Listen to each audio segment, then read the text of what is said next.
Remember when Pokemon sent me every single one of their Gen 5 sitting cuties for me to rank?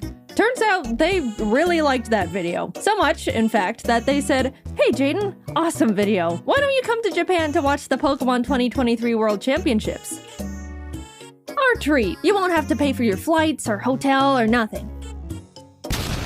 I've been to Japan once before in my entire life, and it was back in 2018 with my family. We did a bunch of fun little Japanese tourist things. It was a phenomenal trip, but ever since then, I've always wanted to go back and do all the awesome nerdy stuff Japan has to offer that I didn't want to bother my family with. At the time, they didn't even know who Luffy was. They would have been so lost. So when Pokemon extended their hand and offered to fly not only me, but Jacob out to attend the biggest Pokemon tournament in the world, I jumped for joy. Free trip to Japan! The tournament was only going on for a single weekend, but Jacob and I planned to stay there for 3 whole weeks to do a bunch of said extra nerdy stuff. We were pumped. Eventually the time came, Jacob and I were packing up all our stuff, and decided we both would bring an extra suitcase so we could treat ourselves a bit and buy a bunch of cool stuff while we're there. Don't judge us, we're anime and Nintendo-loving impulse buyers going to Japan. A game plan was needed. We were being responsible. 2 extra suitcases was definitely gonna be enough. Yep. Equipped with our extra luggage, we headed off to the airport. Pokemon straight up gave us business class seats. We didn't ask for them or anything. So when we boarded, we realized we had the seats where you could lay down. There even was some sort of seat divider that acted like a car window, so I could roll it down and bother Jacob whenever I wanted. Quick little 11-hour flight later, and we were in Japan. It was time to have the best trip of our lives. I'm not joking. I had the most incredible trip and got to do things I won't ever forget. And I won't, because I've now plastered it onto the internet forever. We landed midday Japan time, so we decided to go to the first thing we wanted to see while abroad. Japanese McDonald's. I couldn't order anything except fries, but Jacob and I both dropped our jaws when we saw something called the Double Big Mac on the menu. I thought Americans already went big with the Big Mac, but Japan did the impossible, just to send a message. What a magical place. Let's begin with the next morning. Pokemon planned a bunch of cool stuff for the creators and partners they flew out, beginning with a group field trip to the Mega Tokyo Pokemon Center. Jacob and I woke up early for it and missed the bus they had for us. And it totally wasn't completely my fault entirely, because I hypothetically didn't read the schedule correctly and was taking my sweet time getting ready. Why would you think that? So we had to take the trains on our own to get there. Anyone that remembers my first Japan trip knows the trains were me and my family's mortal enemy number 1. We kept getting it wrong, and it was failure after failure the entire trip. You'd think that with all that prior experience and struggle, I would have grown as a Japanese train understander, right? Nope, we got on the wrong train. But at least we were having a good time. After a lot of freaking out and mental strain and regrets, we finally arrived at our destination, and although by the time we got there they had already finished looking at the Pokemon Center, we were able to grab a quick snack with the group at the Pokemon Sweets Cafe. I meant to take a picture of the Pikachu waffle before I ate half its cranium, but I forgot, so this is what you get. Now that we were with the group, we were able to travel with them for the rest of the day, so we packed into the bus and headed off to a traditional tea ceremony where we were taught all about how the tea masters would make tea and tea etiquette and all these things about the significance of tea in Japanese culture, all while getting to taste the tea master made. Again, I meant to take this picture before I took a chunk out of the little sweet they gave us, but here we are yet again. I'm just not that great at this. They also served us a really special lunch of super fancy bento boxes, like so fancy that the host was like, "Dude, I've never even had these bento boxes before." I was super excited, but I don't mean to be ungrateful or wasteful, but the box was full of super fancy, complicated fish and seafood. I knew going to Japan I'd have to be flexible with food because it's really hard to be vegan or even vegetarian there, so I really tried to eat as much as possible and look thankful. But yeah, I struggled a lot. But I still had a great time, and it was an honor. We were dropped off at the Yokohama Chinatown and left to explore a bit until dinner in a few hours. Everyone separated into groups, and Jacob, Stefan, the guy that sent me all the sitting cuties, you guys remember him, the guy named Steve, and I went and pursued the street food a bit before stumbling into a little arcade with a bunch of crane machines. I got this silly little bear minifigure. His name is Chico, so I decided to innocently carry him around in my pocket for the entirety of the trip. You know, because he was silly. This single action severely changed the course of my mental stability going forward. You'll see soon enough. But look at these cute photos I got with them. We had a great dinner, headed back to the hotel, got to hang out with our good old Pokemon rival Jan a bit, and called it a night. The next day, we all got to do some private shopping at the Pokemon World's pop-up shop. I'll just say we bought way too much stuff that we also don't regret in the slightest. I even got this video of Jacob grabbing more and more sitting cuties as the workers kept reorganizing them to keep the display looking perfect. We walked out of there with 3 giant bags of stuff. But it's okay, because remember, we anticipated this with our extra suitcases, which I am starting to wonder if they are going to be enough, but surely we will come down. We were then all taken to the creatures' offices. You know, just the place where they make Pokemon cards. It was gorgeous in there. They had these awesome sculptures of giant Pokemon cards with crystals, and all the walls were lined with 3D card art. It felt like I was in a building with a lot of significance. Because I was. We got a tour around the building, met the TCG card testers, and were able to ask them questions about their process. Even got to have a little Q&A session with Atsushi Nagashima, the game director of the Pokemon TCG. It was funny, one of the people in our group asked how they chose which Pokemon to make cards for. A good question. And then followed it up with, I really like Mantike, but there's only 2 Mantike cards that exist. And the assistant pulled up a list of all the Pokemon Mantike cards that have ever been created, and sure enough, there were only 2. The director chuckled and was essentially like, yeah, sometimes Pokemon get lost in the cracks. We kind of just make cards of Pokemon I like. For example, my favorite Pokemon is Gengar. And you know what? That actually makes a lot of sense. Also, we were able to have a Q&A session with the Pokemon card art director and 3 artists who actually draw art for the cards. That was super interesting, and I was so incredibly inspired by that discussion. But you know those Pokemon cards with the super cute clay art? That artist's name is Yuka Mori, and she was in that panel. I was so starstruck. Those are some of my favorite Pokemon cards. And not only that, but she hosted a little workshop for us where she gave us clay and taught us how to make little clay Magnemites like in this card here. Speaking of this card, she brought the actual original Magnemite for us to see. That was by far the coolest thing that I've ever gotten to be a part of. We got to meet a piece of genuine history. I felt like I was meeting the president. Also, here's me and Jacob's Magnemites that we made. Day 3 of our little Pokemon field trip, and we were taken to another Pokemon Center. This time in Shibuya, which was also right across from a Nintendo store. It was like a bullet was shot through our credit cards. In the shopping center, I saw a little gacha machine with little miniature Chiikawa plushes. I was only interested in getting Chiikawa, but I decided to test my luck anyway.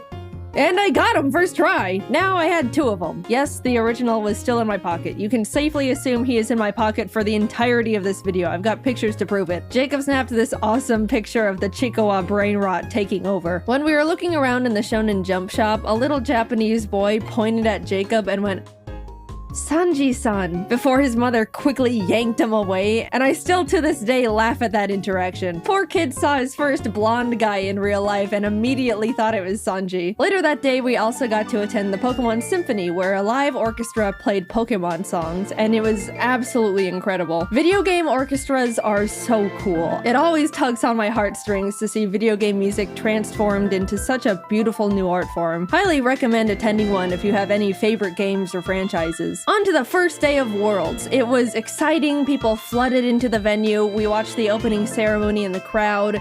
Just wow. This is the whole reason why we're here. We went back to shopping. Look at this cute little Chiikawa book I found in a nearby bookstore. At this point, we were absolutely pushing it in terms of luggage space, and we were day 4 into a 2.5-week trip. Our shopping sprees until this point were very not frugal, so we cut our losses and bought 2 extra giant suitcases to fit everything better. Okay, we knew we were gonna need extra suitcases. Getting a few extra couldn't hurt. Look, the flights were paid for. We were still saving money at this point, I think.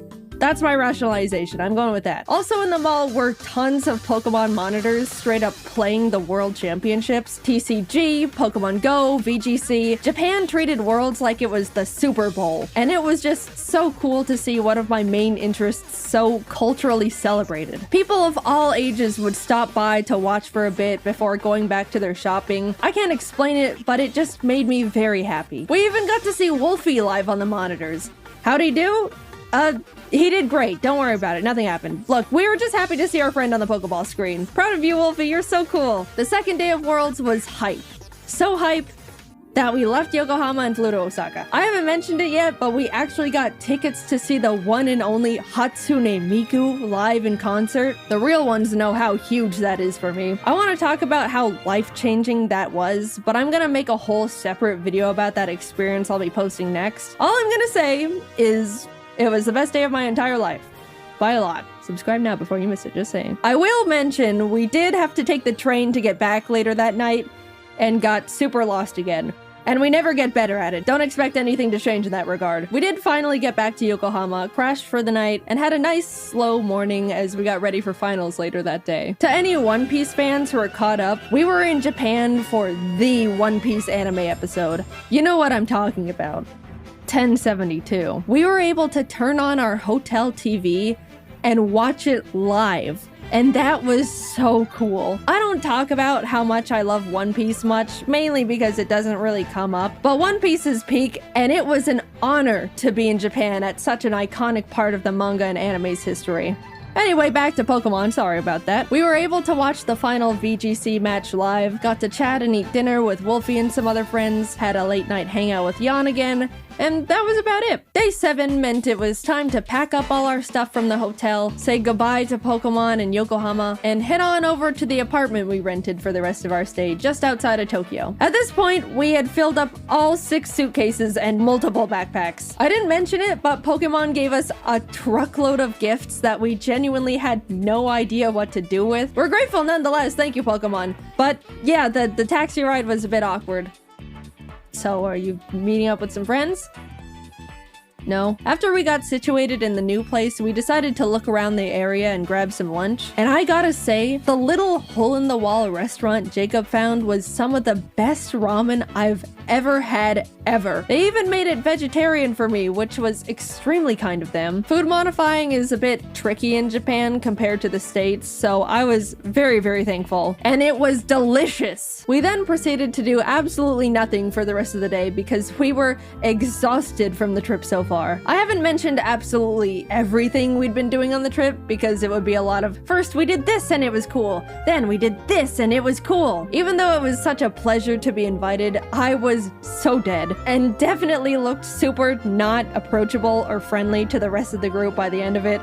Sorry, guys. But neither time nor Japan stops for anyone, so we had to keep on chugging along. There were a bunch of friends we wanted to see while in Japan, and one of them was Connor. He wanted to take us to what he deemed his favorite Italian place ever. I asked if it was like fancy Italian, to which I was given the answer of no. So we get there, having a great time, and suddenly we realize Junichi Masuda, the director of Game Freak, is there having dinner.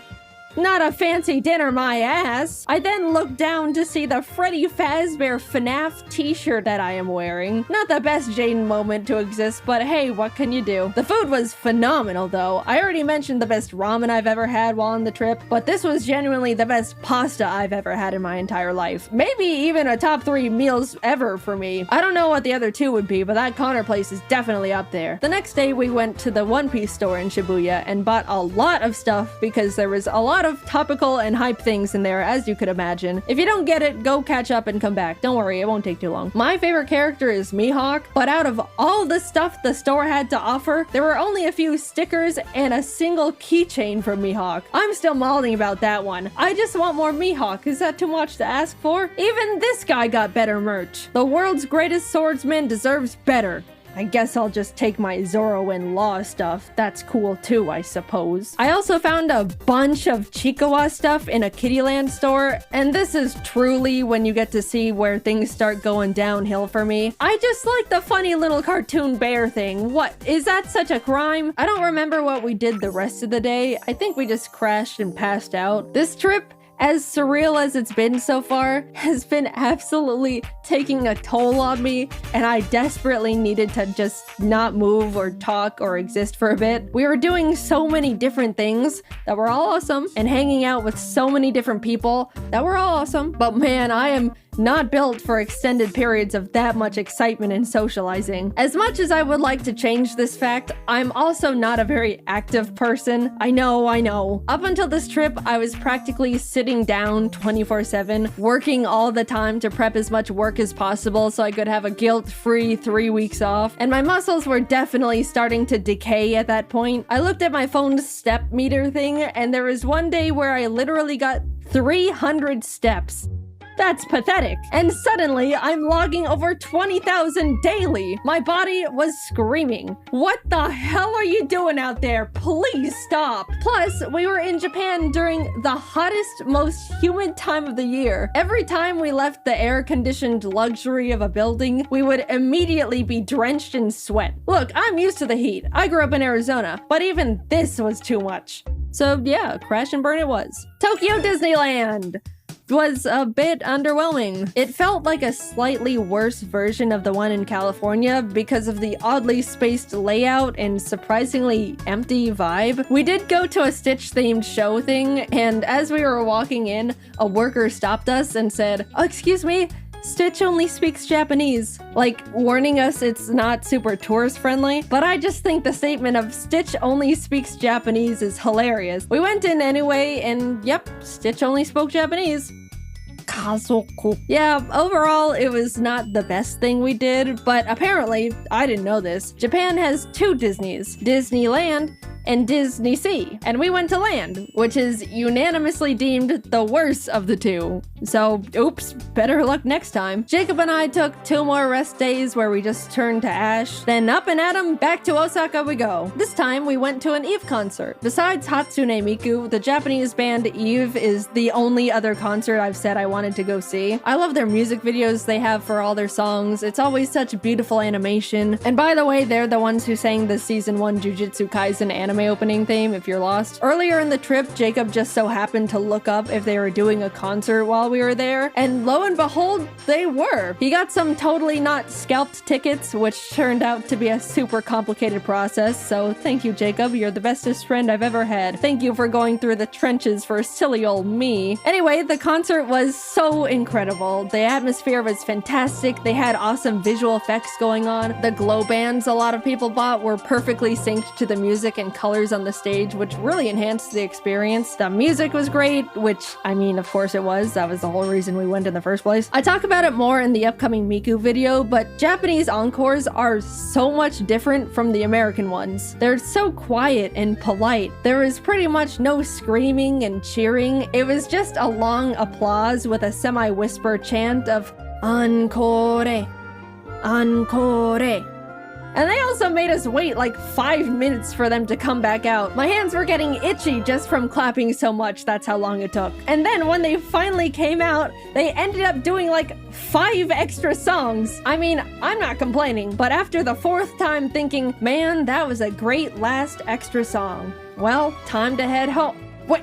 Another? It starts getting a bit comedic. This is just a side tangent, but Jacob went off to use the bathroom before the show started and came back 10 minutes later like, dude, this is crazy, but it took me a bit longer to find a bathroom because there were so many extra women's bathrooms, which is like, whoa, that's actually so smart. There's always such a huge line for the women's bathroom compared to the men's in any scenario. I was just shocked Japan was like, okay, then we'll make more women's bathrooms to fix that problem. Like it was so simple. I know in America it would probably turn into a stupid political thing, but it made me so happy Japan just implemented such an obvious and straightforward solution so easily for the gals. The next day we headed over to Universal, which was hands down the best amusement park I've ever been to. So they can do amusement parks well. First of all, Universal Japan is way more anime and manga focused than the ones in the States, which made it instantly more engaging for me. Jacob and I both agreed we would window shop for the first part of the day, and then buy all the things we wanted as we were leaving so we wouldn't have to lug around a bunch of bags all day. But we immediately saw a little One Piece shop and cracked. We just wanted to wear these One Piece headbands. That's rule-breaking worthy. We also got some towels because, surprise, surprise, surprise, it was freaking hot. I know I've been complaining about the weather here and there, but my lord, it was miserably scorching. Japan has such a big culture around staying cool while outside, and I totally get it now. People would be walking around with little fans, ice packs, towels. A lot of women had parasols. I'll say, if we didn't get those towels, we probably could have passed out from heat stroke that day. Later on, I even ended up getting another towel. It was a cute Pikachu one, but I got it mainly because it was a cloak design.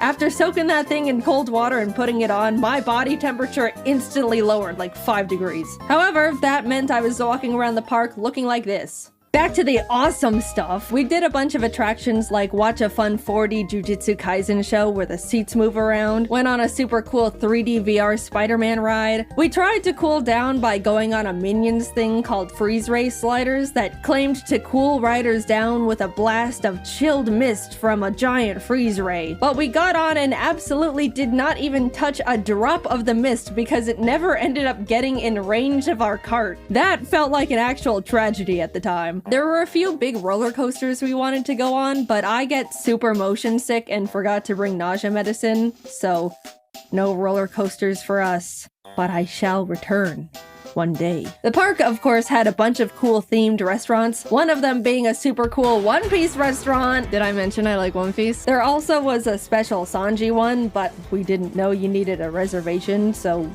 phooey. It was awesome though, I love One Piece. After a few hours of rides and being broiled alive, we decided to fully cool off by going on the Jurassic Park ride that's just giant splash mountain with dinosaurs. We cooked in line for probably a solid hour, and as soon as we were literally stepping foot inside the ride, it started pouring rain. Now that's just not fair. I don't even understand how that happened, but whatever. We started buying all the stuff we window shopped for as we waited for the One Piece live show to begin. Again, please refrain from judging. I am being vulnerable and open here. By the way, as we were walking around, we stumbled onto a little Mario-themed show just out in a courtyard area. They played some fun little custom songs and had all these dancers alongside the mascots. And then out of nowhere, they started absolutely blasting the crowd with like gallons of water. I didn't even see it coming. It was like firefighters showed up to put out a giant fire, except the fire was a bunch of Japanese people. The time came and we got to file in for the special One Piece live show, and even though Jacob and I didn't understand a single part of it because it was all in Japanese, it was awesome, and the costume design was phenomenal. It was a bit unfortunate though, because the seats were all in like a half circle formation around the stage. As much as they tried to make the show enjoyable from all angles, it was pretty hard to see the main things going on in the center. My only true complaint though is that Zoro didn't come to our side at all. All the other characters rotated around so we could see them, but Zoro only did it at the very end to take a bow. Also, Mihawk being included would have been nice, but it's okay. By the time we got to enter Nintendo Land, it was like 9 p.m. We got up at 6 a.m. by the way, so we pretty much just rode the Yoshi's Island ride they don't have in the States and headed home because that's all the energy we had left. But even just seeing that, it was miles better than the one in the States. Also, we picked up a little dinner at the 7-Eleven near our hotel. 7-Eleven is actually awesome in Japan, by the way. And they had a few little Chicoa plushie keychains, and I bought them. Just being transparent here. We woke up early the next morning to catch our flight back to Tokyo and hurried over to the Kirby Cafe. Emily actually booked the reservation for us. She was meant to also be there, but she was only able to get 2 seats and gave them to us as a gift. Emily, I will always be indebted to you for your sacrifice. The cafe itself was so well decorated with all these little Kirby things, and the menu was adorable. I got the star curry and a magical little fruity drink with a Kirby marshmallow that triggered my cute aggression. Jacob got the pizza and a Kirby burger, but since he made modifications, the staff asked him to not post a picture of the burger to the public. Like, they didn't know he was a content creator or anything. I guess they just didn't want the public to see a naked Kirby burger. We also both got desserts. I already decided I was gonna consume the Kirby. The presentation was beautiful. It was literal art on a plate. Taste-wise, it was decent. The body was some sort of gelatin, which I wasn't too crazy about, but the rest was super tasty. I did my best, but he ended up looking like he was in a horrific accident when I threw in the towel. The cafe also has a special little private store connected to it. And yeah, what you expect happened definitely happened. We left with full bellies and bags, continued to look around the shopping center the cafe was connected to, and ended up walking into a gacha store. I am about to be very vulnerable with you here. This is one of the lowest points of my entire life. Please don't think too much less of me after what happened in that gacha store. So I walk in, spot Chikawa, beeline it to the machine, obviously. Like I mentioned before, I'm only interested in Chikawa, so I was only playing for him. But by the cursed luck of the gacha gods, I just could not get him. I was going back and forth between the machine and the coin exchange, getting multiples of every other little guy, but no Chikawa. I could feel the workers' glances at me, probably because the desk they were standing behind was right next to the machine I was grinding. But after way too much money, he dropped.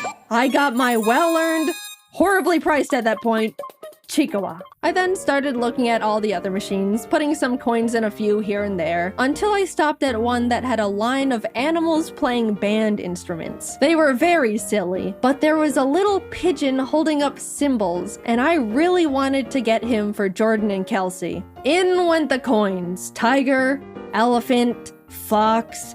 It was happening again. Everything except the one I wanted. Which I know more or less that's the luck with gachas, but it was getting to the point where I was getting surprised the pigeon was dodging me as much as it was. Surely the next one. What? Eventually, I had to go back to the coin exchange, and as I was about to put in more money, I saw out of the corner of my eye one of the workers peek out and take a look in horror at all the gachapons that were sitting at the top of my bag. They then raised up their hand and said something in Japanese while shaking their head, and I knew in my heart I was being cut off. No, please! I can stop whenever. Just a few more hits and I'm done. The pigeon is next. I can feel it. Why do you look afraid? What's under the desk? I got kicked out of a gacha store. I had hit an all-time low. I told my friends and they said they probably just thought I was gonna try and resell them, but I don't even know if that would even make it sound better, knowing I was getting so many that they thought I was robbing them blind. I just wanted my little Chikawa and pigeon with cymbals. We made dinner plans that night with a friend, and we were just about to grab a taxi and head back to freshen up, but Jacob and I caught sight of a fun anime and goodies shop.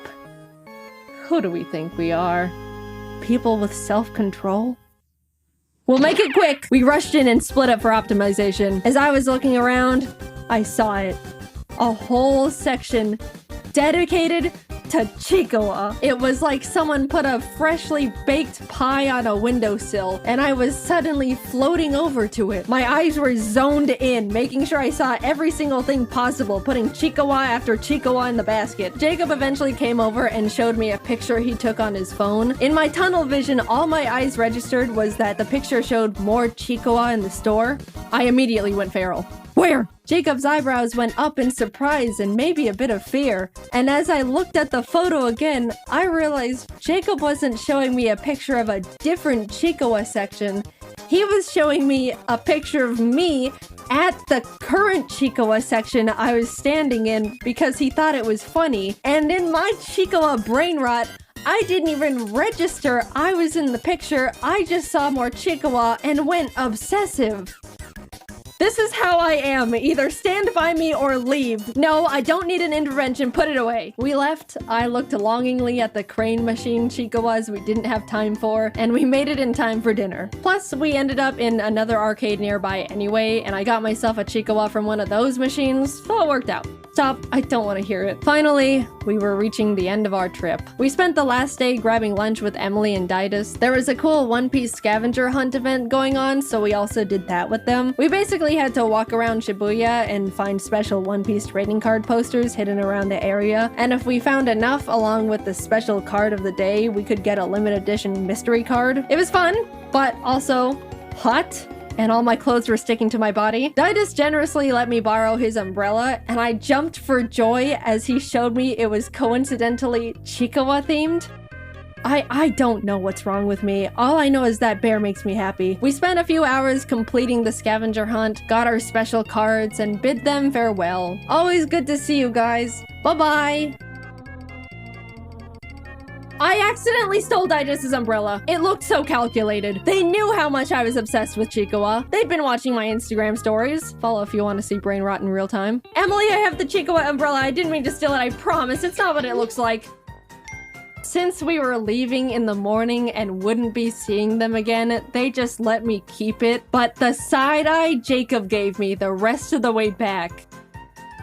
I didn't mean to— stop it! Getting back to the apartment, reality hit us hard.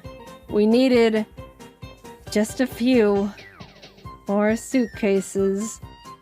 Again. In total, we ended up buying 6 extra suitcases to hold everything we collectively bought. And even then, it was a struggle making it fit. Jacob ended up going professional Tetris mode, perfectly fitting everything into the suitcases with quite literally no extra room to spare. We came to Japan each with a backpack, carry-on, and 1 extra big suitcase, and we're leaving with altogether 8 suitcases and 4 backpacks. We were lucky the taxi driver had a big enough car to fit everything because we didn't have much of a game plan if it didn't. Off to the airport we went, where we checked all of our excessive bags, paid a couple fees, boarded our flight, and headed home. That trip will go down as one of the best trips I've ever gone on. It felt like it turned into a celebration of everything that makes me me. All of my hobbies and interests, Pokémon, One Piece, at the last minute Chikoa. We got to do so many incredible things and were given so many opportunities I'd never even thought I could be a part of. I got to see so many friends that are normally so far away, ate some of the best meals of my life, and overall was just really happy, especially getting to spend it all with my best friend Jacob. By the way, if you wanted to know why in the world we got so many things, yes, a lot of it was for us. 90% of it all was for our friends. 100% of the Chikoa stuff was mine, but that's besides the point. If you want to see what we got them, also credit where credit is due, the majority of it all was from Jacob, because he's a great gift giver and even more incredible friend to the people around him. We're all nothing short of lucky to be able to call him our friend. You can go watch his Japan video. I assume it's already up, because we had to animate a freaking 30-minute long video. My god, it was a lot. Thanks for sticking around. But yeah, I just had an unforgettable trip, and I owe the opportunity to the Pokemon Company for inviting us to Japan in the first place. I'm extremely lucky to be in the position I am, and will be forever grateful.